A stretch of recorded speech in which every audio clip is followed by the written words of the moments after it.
ನಮಸ್ಕಾರ ಎಲ್ಲರಿಗೂ.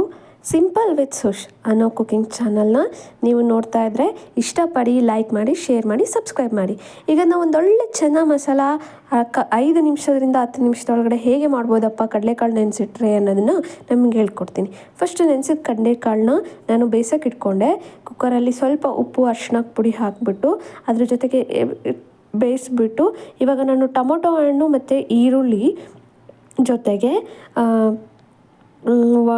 ಏನದು ಬ್ಯಾಡಗಿ ಮೆಣಸಿನ್ಕಾಯನ್ನು ತೊಗೊಂಡಿದ್ದೀನಿ. ಅದ್ರ ಜೊತೆಗೆ ಸ್ವಲ್ಪ 4-5 ಎಸಳು ಬೆಳ್ಳುಳ್ಳಿ, ಇವಿಷ್ಟನ್ನು ನಾನು ಏನು ಮಾಡ್ತಾಯಿದ್ದೀನಿ, ನೀರಲ್ಲಿ ಸ್ವಲ್ಪ ಮತ್ತು ಎಣ್ಣೆಯಲ್ಲಿ ಸ್ವಲ್ಪ ಫ್ರೈ ಮಾಡ್ಕೊತಾ ಇದ್ದೀನಿ. ಈ ಫ್ರೈ ಮಾಡ್ಕೊಂಡಿರ್ತಕ್ಕಂಥ ಪದಾರ್ಥಗಳನ್ನ ನಾನು ಏನು ಮಾಡಿದೆ, ಮಿಕ್ಸಿ ಜಾರ್ಗಳಲ್ಲಿ ಏಲಕ್ಕಿ, ಚಕ್ಕೆ, ಸ್ವಲ್ಪ ಕಾಳು ಮೆಣಸು ಮತ್ತು ಒಂದೇ ಒಂದು ಬಾದಾಮಿ ಪೀಸ್ನ ಹಾಕಿಬಿಟ್ಟು ರುಬ್ಕೊಂಡೆ. ಈ ರುಬ್ಕೊಂಡಿರ್ತಕ್ಕಂಥ ಮಸಾಲೆನ ನಾನು ಎಣ್ಣೆ ಜೊತೆಗೆ ಬೆಣ್ಣೆನ ಮಿಕ್ಸ್ ಮಾಡಿ ಸ್ವಲ್ಪ ಕಾದ್ಮೇಲೆ ಅದರ ಘಮ ಬರೋ ತನಕ ಸ್ವಲ್ಪ ಕಾದ್ಬಿಟ್ಟು ಅದಕ್ಕೆ ನಾವು 4 ಥರ ಪೌಡ್ರನ್ನ ಮಿಕ್ಸ್ ಮಾಡಿದೆ. ಖಾರದ ಪುಡಿ, ಧನಿಯಾ ಪುಡಿ ಮತ್ತು ಗರಂ ಮಸಾಲ ಪುಡಿನ ಮಿಕ್ಸ್ ಮಾಡಿಬಿಟ್ಟು ನಾನು ಎಣ್ಣೆ ಜೊತೆಗೆ ಹಾಕ್ತಾಯಿದ್ದೀನಿ. ಇಲ್ಲಿ ಜಿಂಜರ್ ಗಾರ್ಲಿಕ್ ಪೇಸ್ಟ್ನ ನೀವು ಬೇಕಿದ್ದರೆ ಹಾಕ್ಕೋಬೋದು.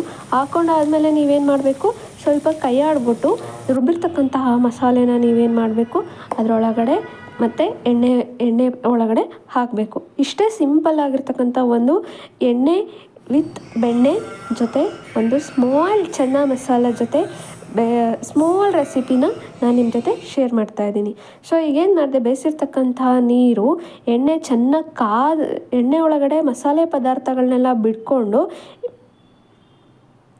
ಆದಮೇಲೆ ನಾನು ಆ ಬೇಯಿಸಿರ್ತಕ್ಕಂತಹ ಕಡಲೆನ ನಾನು ಅದಕ್ಕೆ ಕಡಲೆಕಾಳನ್ನ ನಾನು ಹಾಕಿದೆ. ಹಾಕ್ಬಿಟ್ಟು ಒಂದು 5ರಿಂದ 10 ನಿಮಿಷ ನಿಮಗೆ ಸ್ವಲ್ಪ ನೀರು ಮತ್ತು ಉಪ್ಪು ರುಚಿಗೆ ತಕ್ಕಷ್ಟು ನೋಡ್ಬಿಟ್ಟು ಬೇಕಾದ್ರೆ ಒಂಚೂರು ಸ್ವಲ್ಪ ಖಾರದ ಪುಡಿ, ಒಂಚೂರು ಬೆಲ್ಲ ಹಾಕಿ, ಯಾಕಂದರೆ ಹುಳಿ ಅಂಶ ಇದ್ದರೆ ಅದು ಹೀರ್ಕೊಳ್ಳುತ್ತೆ. ಸೊ ಹೀಗೆ ನಾನು ತಯಾರಿಸಿರ್ತಕ್ಕಂತಹ ಒಂದು ಚೆನ್ನ ಮಸಾಲ 10ರಿಂದ 15 ನಿಮಿಷದಲ್ಲಿ ಕಾಳು ನೆನೆಸಿಟ್ರೆ ಮಸಾಲ ಪದಾರ್ಥಗಳನ್ನ ಯೂಸ್ ಮಾಡ್ದಲ್ಲೇ ಸಿಂಪಲ್ ಆಗಿರ್ತಕ್ಕಂಥ ಒಂದು ಸ್ಮಾಲ್ ರೆಸಿಪಿ. ಸಪೋರ್ಟ್ ಮಾಡಿ ಮತ್ತು ನನ್ನ ಕುಕಿಂಗ್ ಚಾನಲ್ನ ನೋಡ್ತಾ ಇರಿ. ಎಲ್ಲರಿಗೂ ನಮಸ್ಕಾರ.